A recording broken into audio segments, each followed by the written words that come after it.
Welcome to the November meeting, folks. Tonight I'm going to give you an update of Starship development. Probably I could say still early days, but it's going to be interesting to see where it all leads to, and that's where we're going to cover a fair bit of ground tonight, really, mainly as a starting point to give you an idea what you're going to get over the next couple of years. So it should be really exciting in terms of how it's all going to pan out, because there's probably a lot of iterative stuff going on here, so that you might find that SpaceX will change their mind on certain things they're going to be doing, but it's going to be the fact is that's the way that needs to work with the way that development's currently panning on.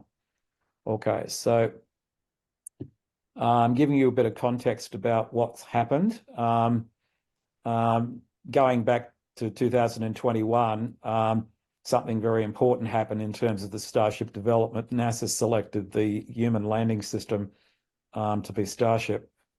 This was a little bit unexpected in some ways, given the way that some of the bids had been working earlier, but it did mean that out of some of the companies that were involved, they seem to be most likely able to meet NASA's target dates for Artemis 3. Admittedly, those dates have been pushed out a couple of years now. I think we're now talking about nothing earlier than 2026. And with the current problems with the the Orion capsule, and two things basically, there's issues with the heat shield on Orion, and there's also issues with the life support system. So that's impacted the next mission. It was originally going to be going up this year, but I think at this stage it's going to be late 2025. It won't fly till then, and there's still some doubt at the actual timings. And that just obviously means that Artemis 3 can't even occur at least until 2026. So we're looking at timelines that have been pushed out with that. But the main thing to note was you can see there that the picture I'm just showing you is a picture of basically a Starship. That's a lunar version of it, docked with the Orion space capsule. And you can see it's quite a big difference in scale, but that's the way it will be for the actual landing and how big the Starship is compared to the Orion capsule. It's another picture that the artists have done showing it, the spacecraft after it goes to the moon. It's going to be a 7-day mission that they're planning on doing with a 2-person crew, at least in the first sojourn that they're going to be doing for Artemis 3. And that's going to be 5 EVAs. The payload that they're looking at potentially going down to the surface is quite a lot. So, and that's at least 40 tons that vehicle is going to be going down there. It's going to be quite a large lander in comparison to the lunar module, which is not lighter than that. So that's just setting the scene. And I'm going to give you a bit of an thank you to those people who have helped. Well, I suppose you could say where a lot of the information for Starship is coming from is not always SpaceX. A lot of the information is coming from the independent content creators. I've just given you all a list here. It's quite different to what happened back in the 1960s. You're getting information daily and weekly, but it's a matter of trying to sift out what's accurate and what's not so accurate. There's a lot of speculative stuff going on, and sometimes some of it's hysterical. So I've got a list of people that I consider giving accurate updates every week, and usually you can believe what they say as opposed to some of the other stuff that is coming out at times. I'll just mention them. A couple of Australians in that list there. Marcus House comes from Tasmania. He's got a very good site where he does weekly YouTube videos. All of these people are YouTube. Scott Manley's another one. He's a Scottish guy that's based in California. IT and advertising background.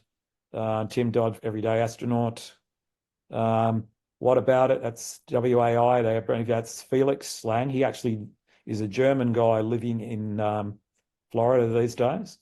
He wants to get so close to the space business, he ended up moving from Germany over to the US so he could be closer to the space stuff. The Angry Astronaut is another one, a bit more controversial than some of the others, but a lot of the stuff he gives out is quite interesting. Lab Padre, they give you a bit more of an oversight of the Boca Chica site and some of the hardware stuff that's going on. The other person at the very end, Tony Bell, he's actually a a space artist that lives in Brisbane. He's an absolute space nut, and he's always doing infographics on the Starship missions because space is one of his loves.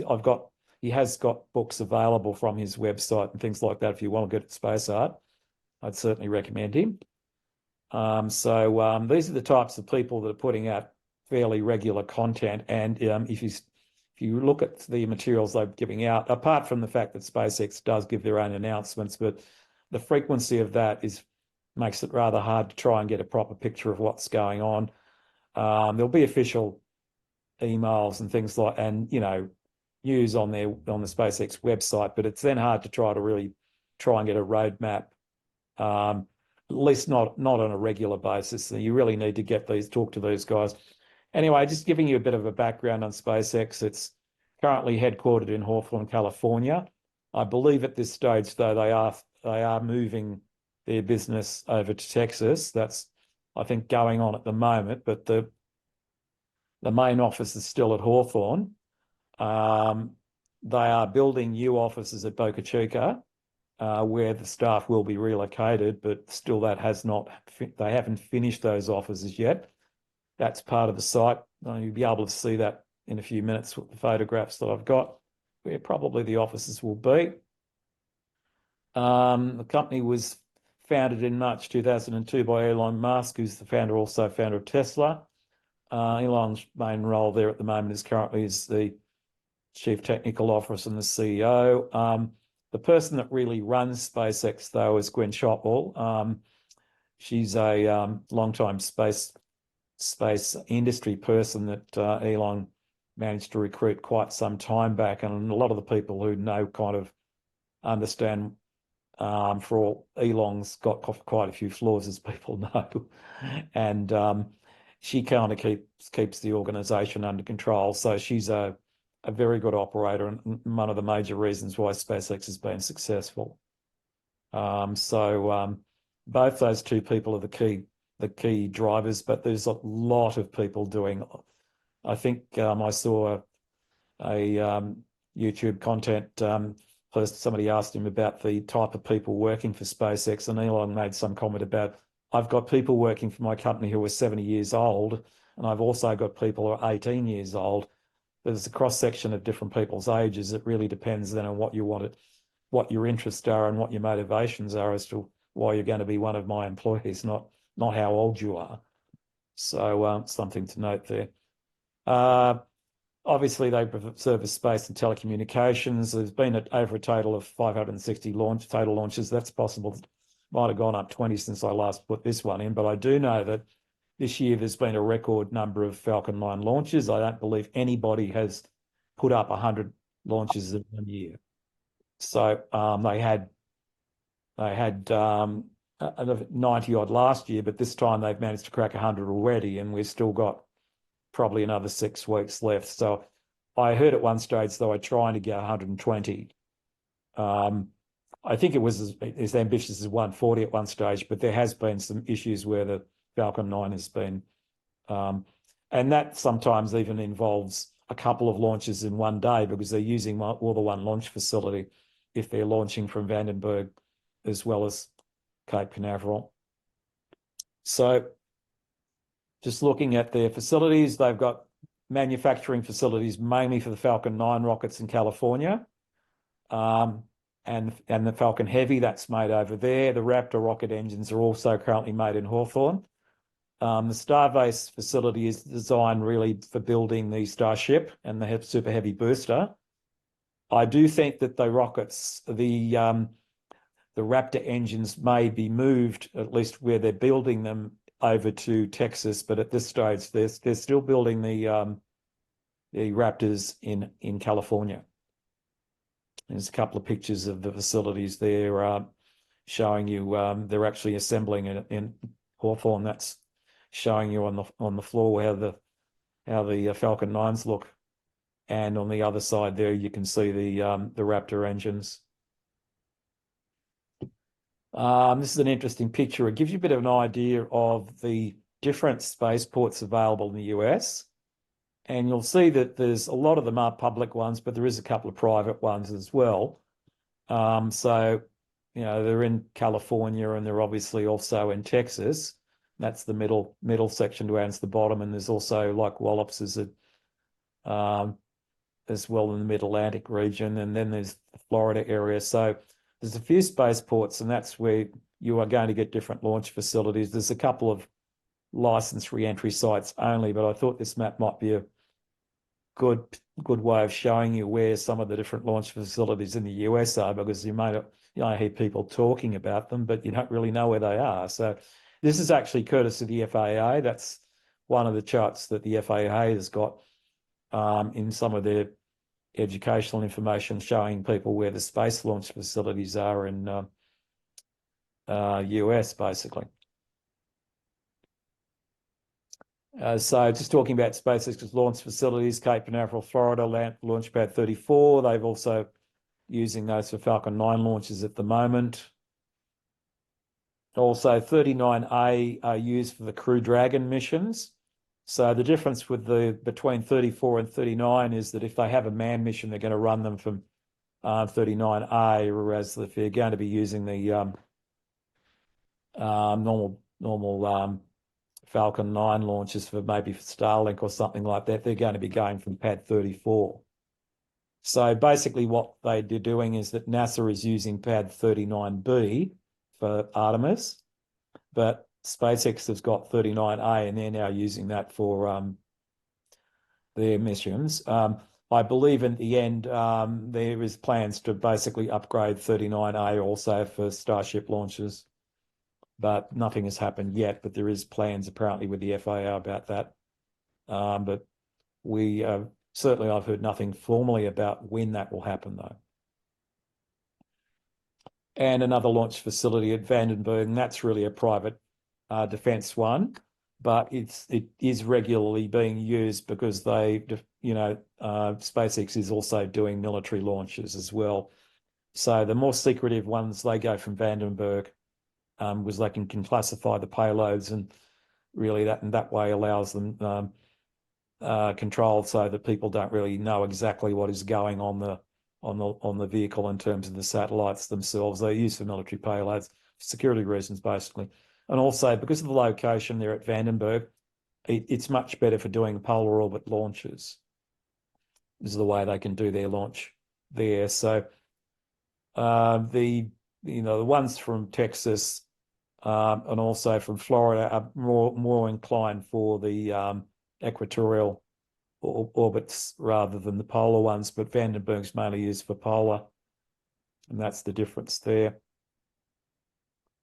Okay, so now we're going to get seriously into just talking about Starbase, because this is the main talk. We're actually talking about Starship, of course. Starbase is the name for the industrial complex.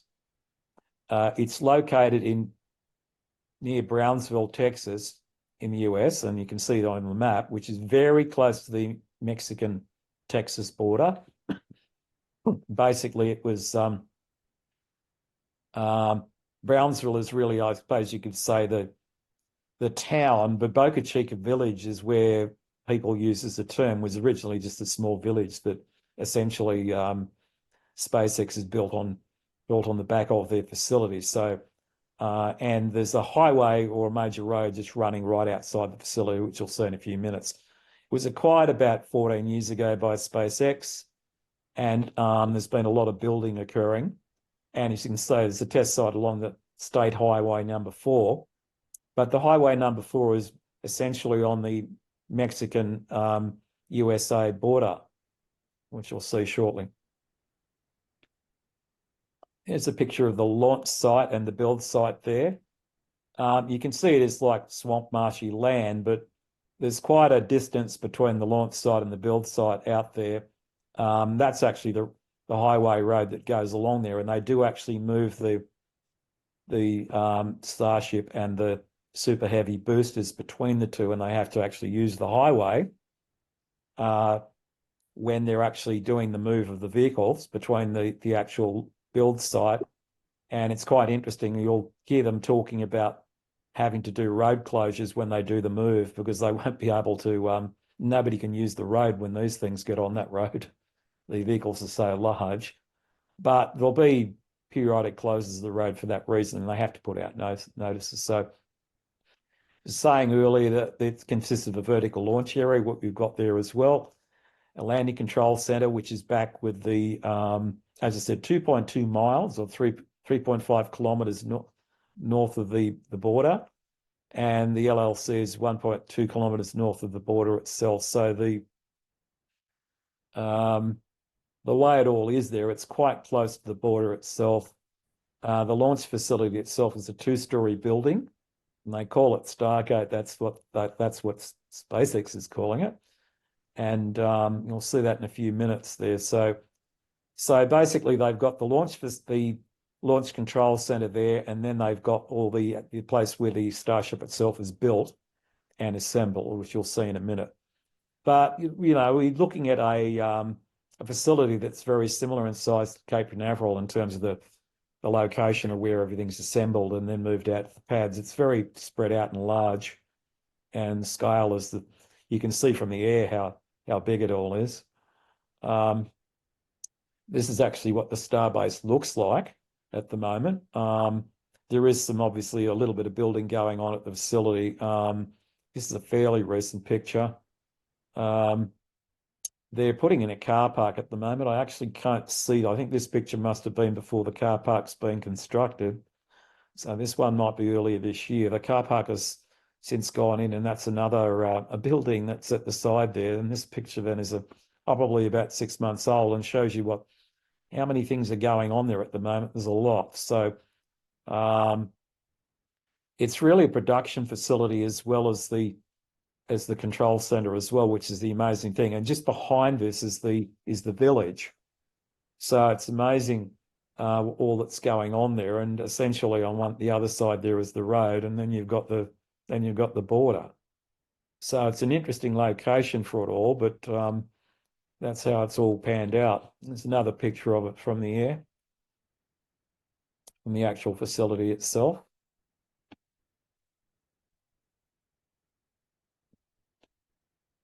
And these buildings here you can see are where the Starship is assembled, and they put the tiles on it, the Starship and the Super Heavy. There'll be several different, they've got High Bay and Mega Bay 1. I don't believe Mega Bay 2 is being used at the moment.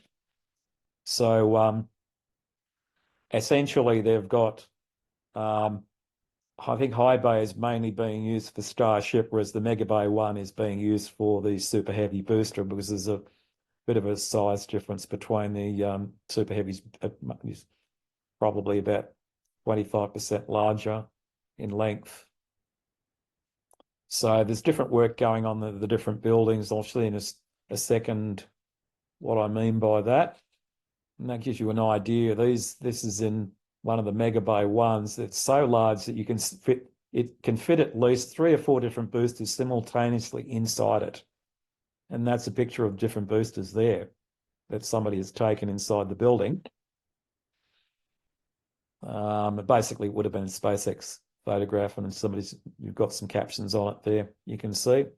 But there's 3 identified boosters in there, and showing you how big that building is. These are very large boosters. They're the size of a 20-story building. So the boosters are quite big. Another picture of it taken from the air to see the scale there. You can see the trucks.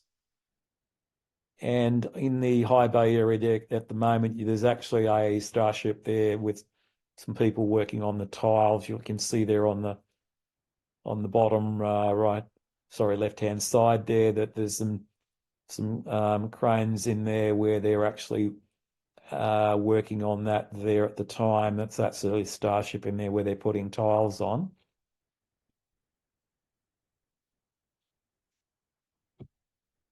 That's a picture of the Starship vertical launch area, or Launch Pad 1 as some people call it. Now this picture would be taken about 12 months ago, because they've actually been changing the tank farm at the moment. there's been some changes going on with the tank farm. They've decided or realised that the vertical tanks are not a good idea for the the with the blast or the pressure coming from the launch vehicle, and realise that it's much better if they're basically in a horizontal position. So they're actually in the process of changing all those tanks now, and there is some other pictures that we'll probably show you a bit later where you might see all those tanks that are currently there. They're replacing them with a lot of smaller tanks, and I understand that they're going to be basically tanks of methane and liquid oxygen. But the thing is that when they actually have to fuel the booster, they need to fill it in about 40 minutes. So there's going to be a massive amount of fuel being used to fill this thing, and they have to find the best way to do this optimally. So they're putting more tanks in, and they're also going to be putting more tanks in because they're building another launch tower, which I'll show you shortly. Some sizes to compare things, because it's always a bit hard when I show you those photographs as to how big this thing is. 145 meters that launch tower is, and that's the size of Big Ben, which is about 100 meters, just under. And you can see there around about 1.5 times the size. Super heavy boost is about 70 meters, which is equivalent to about a 20-story building. And Starship's about 50. So it's big. Shows you a picture of the tank farms we've got there to that. You can see that they've got identified liquid oxygen, liquid nitrogen tanks, and they've got the liquid methane tanks there next to them. As you can see, the sizes are slightly different. They're in the process of putting some new tanks in, so I think if I got on some other pictures that they've taken, there will be a slightly different configuration because most of those vertical tanks are gone now.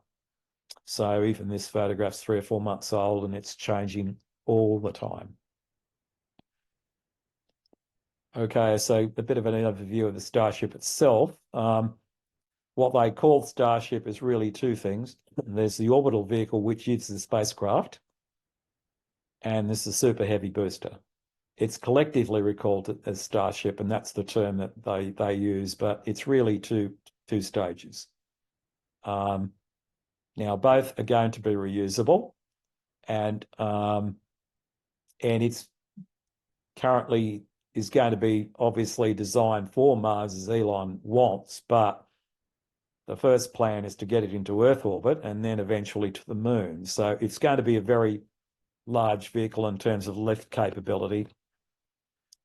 I think at the moment, the numbers that seem to be projected based on performance seem to think that Block 1 vehicles are about 50 tonnes payload capacity, and Block 2 is going to be 100 due to some changes that they're making. Now, Block 1 is the only vehicle that's currently being used for all these test launches. They have not gone to Block 2 yet, and I'll talk about that shortly.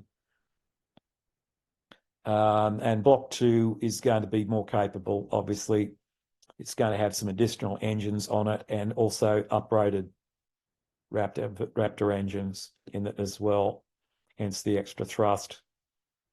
I think there's around about 10 to 12% improvement in capability, but also what is changing with the vehicles between Block 1 and Block 2 is that the fuel tanks in Starship are going to be larger. We'll talk about that in a few minutes. Some more comparisons, but I think probably people ask these questions about how comparing them all. This is probably a pretty good way of getting that type of information. It's come from Tim Dodd's website. He's got some good things on his website for comparing things, and he's always been really good at that. So a lot of people ask about how are we comparing the larger launch vehicles here at the moment with comparing this to Saturn V. Now you'll see that it's the second one here. Falcon Heavy is very capable, but obviously the Saturn V has always been the benchmark for everybody's imagination, working at how many tons it can put into orbit. It was capable of putting 48 tons to lunar orbit and, about 140 into low Earth orbit. So it was a very capable thing, but it was also extremely expensive. Space Launch System is obviously very capable as well, but its performance is not really in the same category as what Starship will be while it's operating. So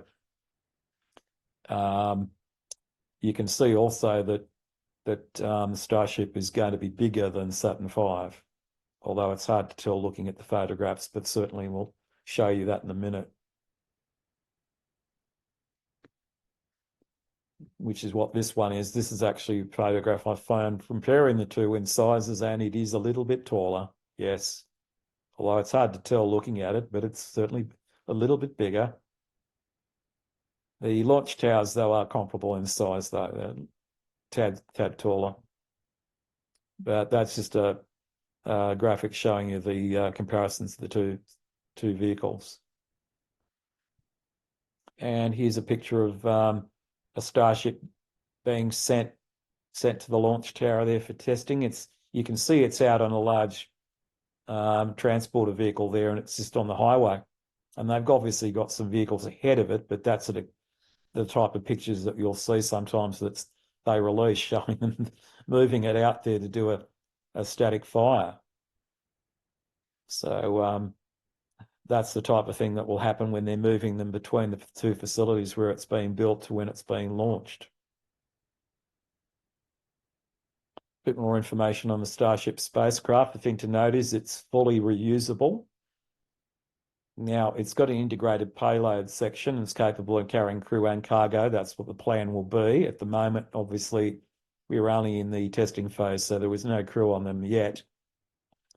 I think for the Mars missions, the plan will be is that they will be putting people on the Starship that will be leaving the orbit, but certainly even with the human landing system that they'll be doing with NASA, the plan is not to do that at all, but the Starship will be unmanned and then it will dock later on. So it's going to be a controlled launch, and that's how it will work out going up there. So that's doing point-to-point transport, yes, enabling travel anywhere in the world. And now that's if they were going to be doing that, but I suspect, although that's a term that they use, but that's giving an idea on the size of it, about 9 meters, 50 meters tall. The Block 2 is a tad taller, not much. The main difference is going to be with the propellant capacity, it's going to have about another 25% more propellant. And the thrust is going to be a little bit more because they're going to be using more Raptor engines in this upgraded version in the second stage there. I think at the moment it could be up to 150 tons, or I'm thinking that still speculative, though, is really it's depending on performance. So the information you're getting here with payload capability, still the jury's out. We do not know exactly what the capability will be. We will get a better idea after a few launches to what type of changes they need to make as to how much it compromises payload. Certainly, though, at the moment, there's been discussion about different variants of Starship. The Starship crew vehicle that we're talking about is probably really version 3. I think that was the one that Elon Musk was talking about that they would be using for Mars. That version is much larger than the Block 1 and Block 2 vehicles. It's probably another 20, 30 meters taller. So it's going to be a fair bit bigger than that. And that's certainly in the planning stage, but a long way away. And that was the version that they were talking about putting 100 people on it. The cargo version of it, which is really what they'll be using probably for going to the moon, or maybe even deployments for satellites. There's 100 tons capacity. They could certainly launch space stations on that. There's going to have to be a tanker version of it, because at this stage they're looking at doing refueling for Artemis 3. And I'll talk about that later. And they think that they will need to be a separate version of Starship that's going to be specifically designed for doing fuel transfers into, and also for keeping the fuel on board before they actually put it into another Starship later. And obviously there's got to be a lunar lander, which is the one they'll be using for Artemis 3 and 4, which will be a version 2 or Block 2 version. And there's another version which they said they might be using for a moon base, which I think will be fitted out differently to the other ones. So that's really more a situation with the fit out, I believe, between the lunar lander and the moon base version. But look, that's rather speculative at the moment. We're not covering that tonight, but I'm just giving you an idea what people are thinking about in terms of what they'll be doing. Some information on the Super Heavy. Now, this is a big beast. It's probably bigger than any of the Saturn V stages. It's a 20-story building size, and that's a picture of it being transported. It's absolutely huge. This version has currently 33 Raptor engines. I believe that there was thought about increasing the number of engines in future versions of, certainly in Block 2, that was planned to go to 35, but currently at the moment it's using 33. Going to be using liquid methane fuel and liquid oxygen. The plan is going to be fully reusable, and it's going to be landing back on the launch site, which it has now already. You've seen that, I believe, if those people saw that. Here's a few pictures of what the top and the bottom of it. You can see that there's some steering fins there at the top, which come out to help control it, and with the re-entry. And also this is the bottom of it there with the engines and the way that the mounting is. And you can see that the internal engines are gimbaled, whereas the other ones are not. So there's a way that this all controls that. And there's actually the three internal engines you can see there. Those are the ones that actually are used at the very end for the controlling when it's coming down to do the booster catch. It's only the internal 3 engines, and they're the ones that are actually being used at the very end.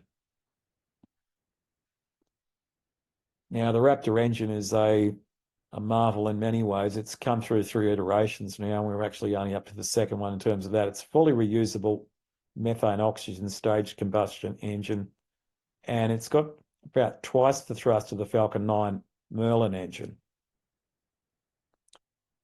It's probably not the most powerful engine that's ever been used of its type recently. And I'll show you some information on the different types of engines that have been there. But this one has got 6 engines in Starship, 3 normal or sea level engines, and there's 3 vacuum ones, and they're special engines. They're actually a different size because they only work specifically in a vacuum. They're most efficient there, and they're much larger. So you can see the differences there. That lady's standing next to the 2 engines. The vacuum engine is the one on the right-hand side. So to handle the vacuum conditions, they actually have to make the bell much larger. And that's the reason for it being so much bigger. But essentially the thrust is supposed to be the same at sea level if in a vacuum. So that's really just the difference between the two. But they're designed to operate in different regimes, and hence the reason for having the much bigger bell there. And that's the comparison. I was talking about earlier how the engines are aligned in Super Heavy. There's 13 in the center and there's 20 in the outer perimeter. That's how that's configured there. Okay, so this one really wants to give you a bit of a feel for the main engines that are being used in some of the launch vehicles that is going ahead at the moment. There's the Merlin engine, which is used in the Falcon 9. The RD-180 was the ones that were developed for that. They're actually Russian developed ones. They're used in the Atlas V, which is only a couple of Atlas V launch, and that engine really then is going to be retired shortly. Okay. The F1, which everybody does talk about as being the benchmark for engines. Hell, you haven't had any of those operating for a long time, like early 1970s, I suppose you can say. I think Skylab was the last time that they used the F1 on a launch. 50 odd years ago now. The Raptor engine there, and there's 3 variants of it. The BE4, which is used in the will be the New Glenn launch vehicle, which still hasn't gone up yet, but also the Vulcan launch vehicle ULA's developed. We had a couple of launches for that. That's the one that Blue Origin's developed. That's also a methane engine too. It's actually a probably a little bit more powerful engine. It's a bit bigger, but there's not as many of the same BE4 engines. So that's why New Glenn is going to be capable, but it's not going to be anywhere near the same power that Super Heavy Starship's got. We're showing it's quite capable engine, but it's obviously something that Blue Origin is going to be using. RS-25 is the one that the shuttle is used, and also Artemis.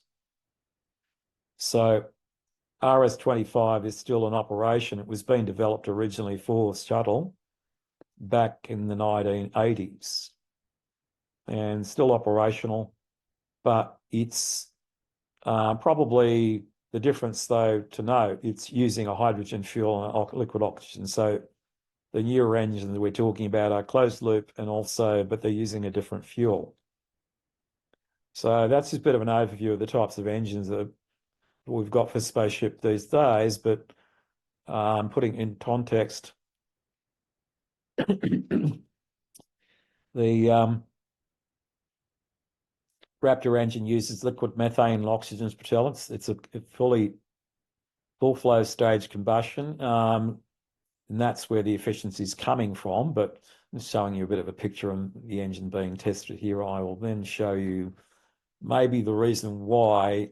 The question will be asked, okay, so what's the reason for using liquid methane? There's certain things about it which actually allow them to do things with Starship which you probably can't do with some of the other fuels, okay? Kerosene is probably the most primitive of them.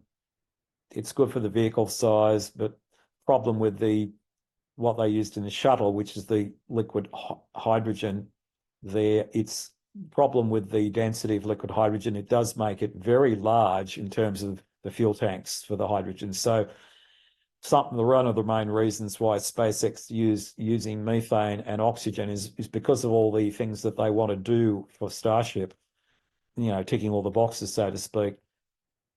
Propellant transfer, there was concerns about liquid hydrogen is not really very good in that position. They're concerned that they can't do anything about propellant transfers, so refueling is a problem because of the difficulties with handling liquid hydrogen. Certainly reusability is good for liquid hydrogen, but there's problems with transferring the fuel, and also the fuel tank. So you then look at reasons why did they pick liquid methane? Well, that's the basic reasoning behind it. It's the way that they want to use the Starship.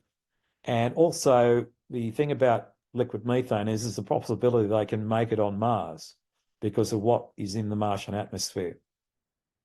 At least that's in practice. We don't know, but in theory, that should be possible. But time will tell, of course. But that's their selection criteria. And Blue Origin has done the same thing basically with the BE4. They've decided that they wanted to use liquid methane as well for similar reasons.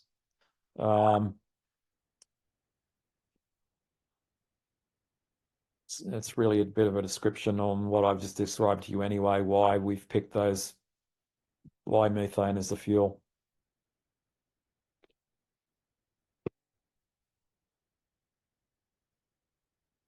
And obviously the weight of methane and the bulk of it such that it's relatively friendly to turn it into a tank as a cryogenic fuel source.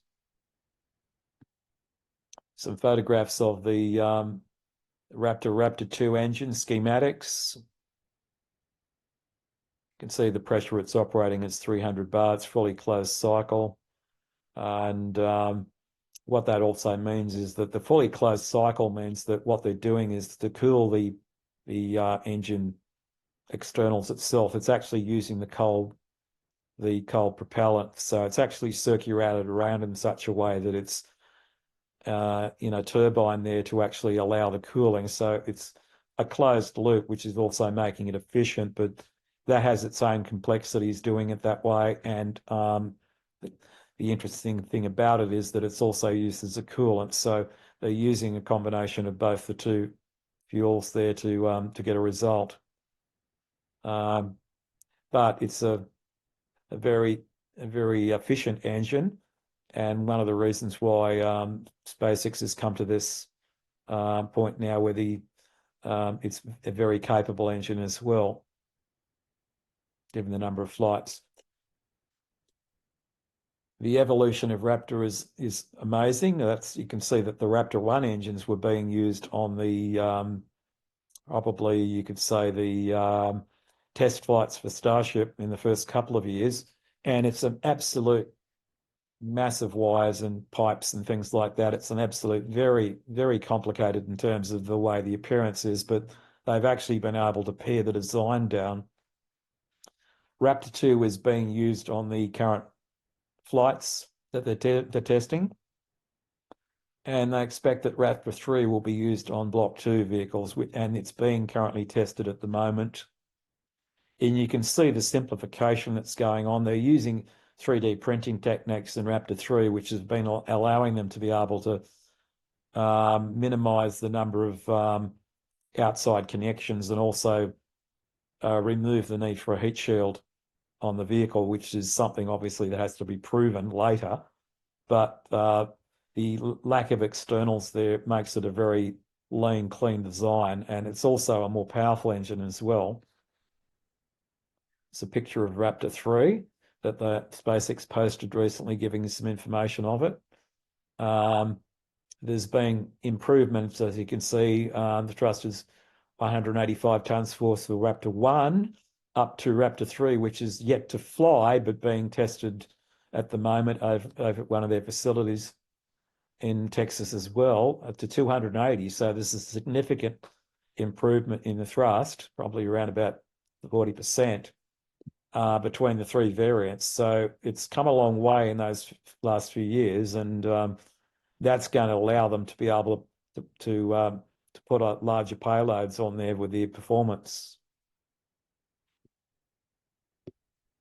Giving you a bit of an overview now of the Starship test flights. These all happened, as you can see, around about the time a lot of people were obviously not being able to do things during early 2020, late 2020 because of COVID, but SpaceX was still operating, doing their testing. They were lucky that these things weren't stopped. But the initial Starship test flights were basically designed to control, to test the propellant behavior and also the Raptor engines, and they were just testing all the control systems. So these were going from Boca Chica, and they were also using a lot of the control systems, testing them out to see how it worked. SN24 was the first variant on integrated flight test 1, which is what I'll give you some details on that. But you can see the vehicles that were used. The differences there with these, though, was that some of the vehicles weren't able to land successfully. A couple of them land successfully. But I think the very last one was a completely successful landing where it didn't explode. But they got enough confidence out of the landing capability at that point that they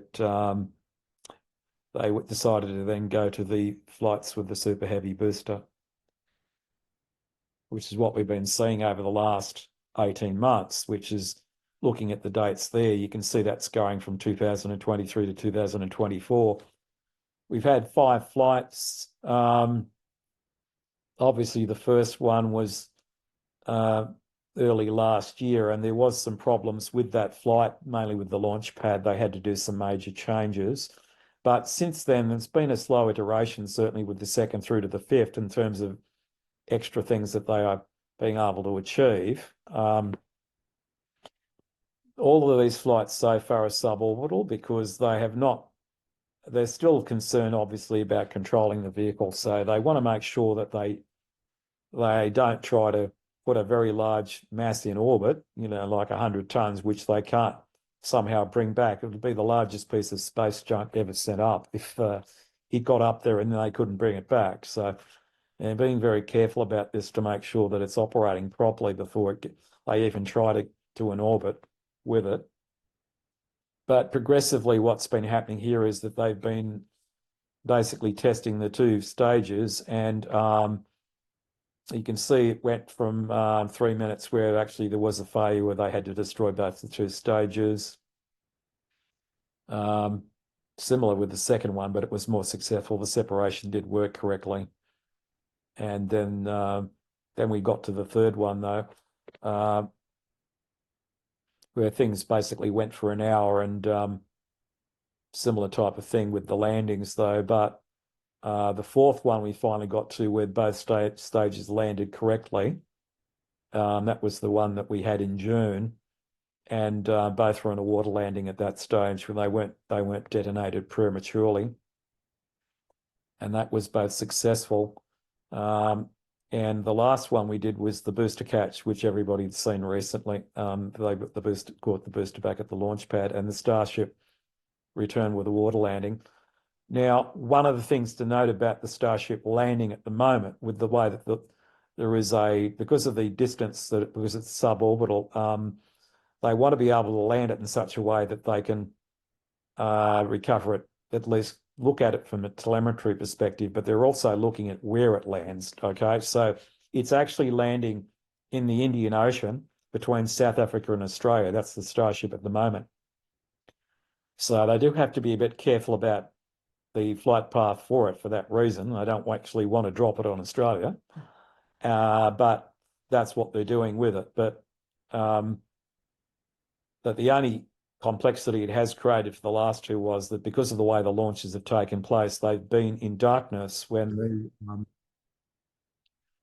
the landing with Starship's occurring in the hour. So there's been problems with getting photography. Certainly you can see it, but the next one that they're planning, which is next week, and you may have heard something about it, I don't know, but I'll give you an idea on the profile now, thanks. There's a couple of pictures though. While we're going, that's the launch of IFT4, the booster catch for 5. And you can see the engines throttling there where it's actually doing the catch. There's 3 engines lit there out of the 33.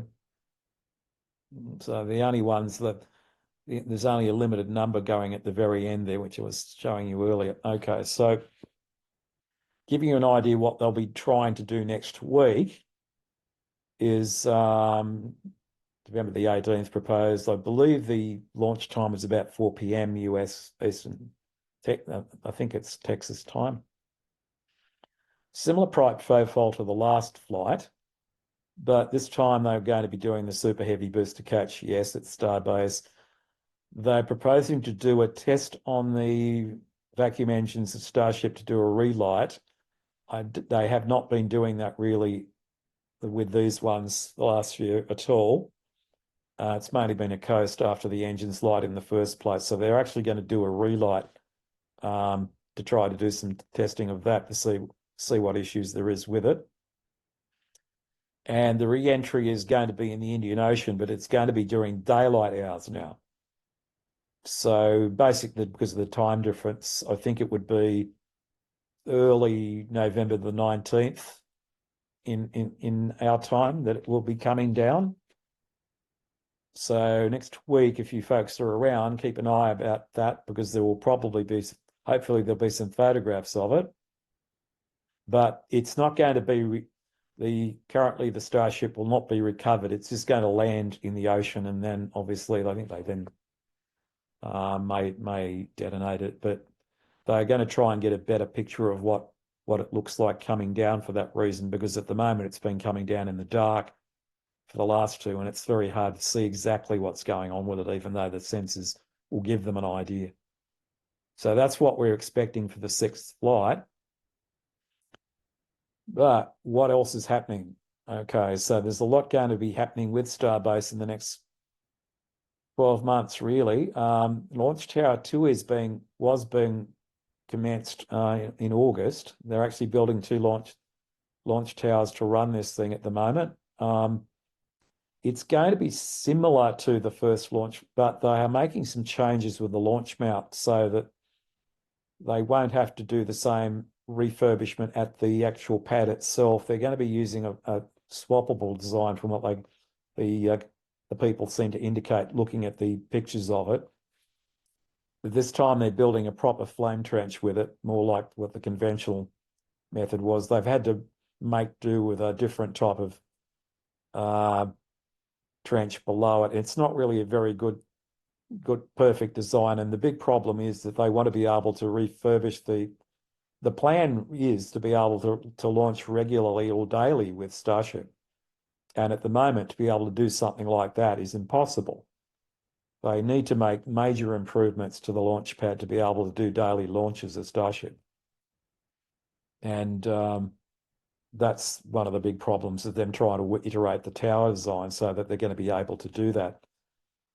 Nobody else is trying to do something like this. It's never happened with Apollo. They always had to refurbish the pad. But in the case of Starship, if they want to launch the number of vehicles that they're talking about, they have to be able to turn it around quickly.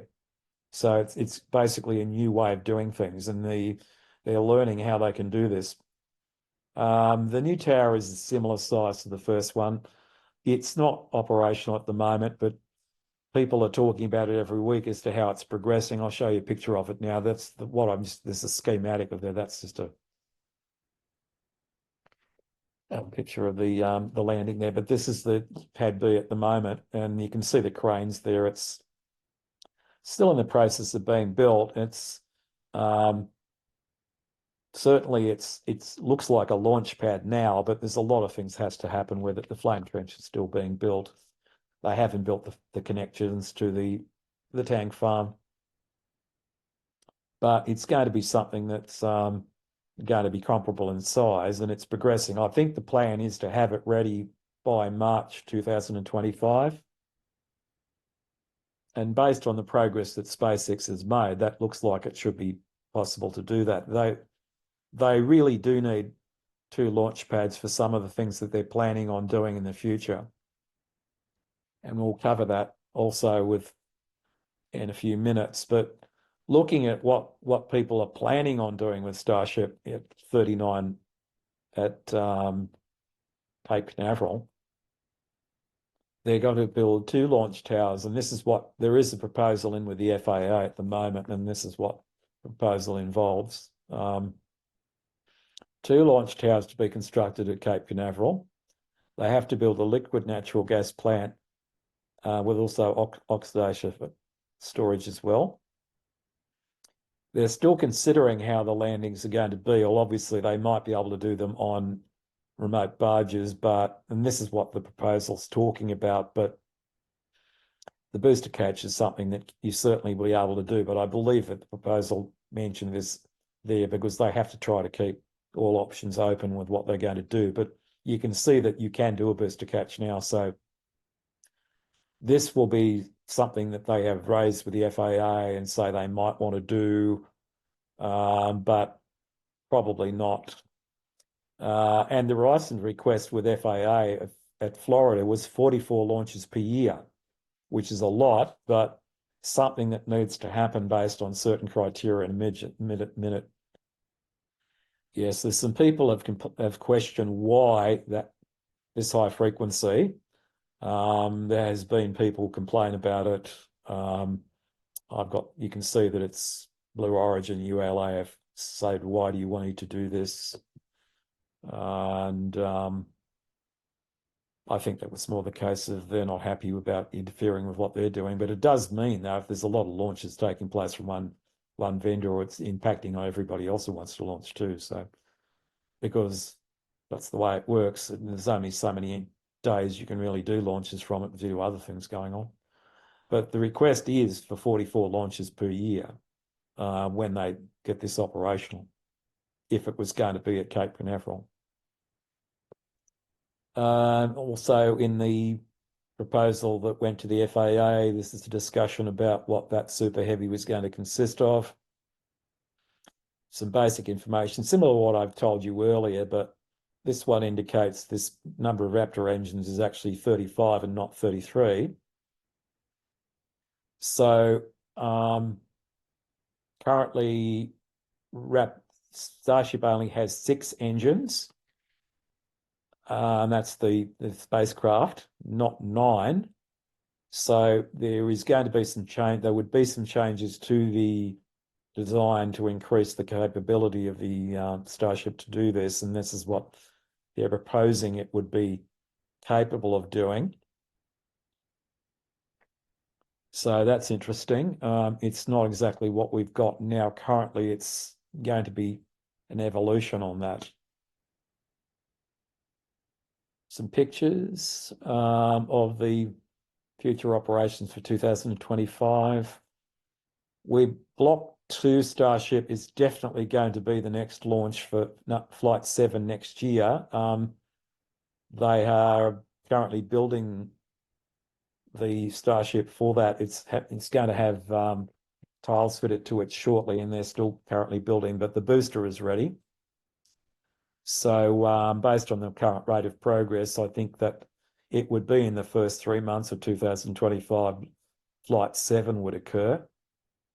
There is no permit being requested directly, but the current launch permit that they were requesting with the FAA anyway, even for this year, was 12 launches per year cadence. So basically monthly, which is when they want to launch for to be able to do this testing. And as I mentioned earlier, the Raptor 3 is currently at the McGregor test site, which is in North Texas. They started testing from June. They started actually doing, I believe there was a Raptor 3 recently that they ran over a continual, restart period. It ran for over a period of 35 minutes total for the engine itself, over multiple restarts. Because they were testing it, but the engine itself, they were trying to run it to failure, but it ran for 35 minutes. So, and still hadn't failed at that point. So they're trying to test this restart because the engine, this booster design is supposed to be reusable, which means that the booster is going to be recovered. They'll refurbish it and it'll go up again.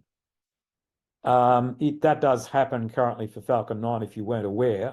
Falcon 9 has got, I think at the moment, some of their boosters have lasted 25 reuses. So they want to do a similar thing for Starship. So the only real difference between the two is that obviously Super Heavy is much bigger, and the difficulty with the much bigger vehicle here is that they, instead of having landing legs, the reason for using the Launchpad Macazella arms was to catch it because of to put the weight of the legs on it was going to increase the weight of the engine, the stage quite considerably. So the cute thing about that why is doing the catch there is that it means it's going to save a lot of weight.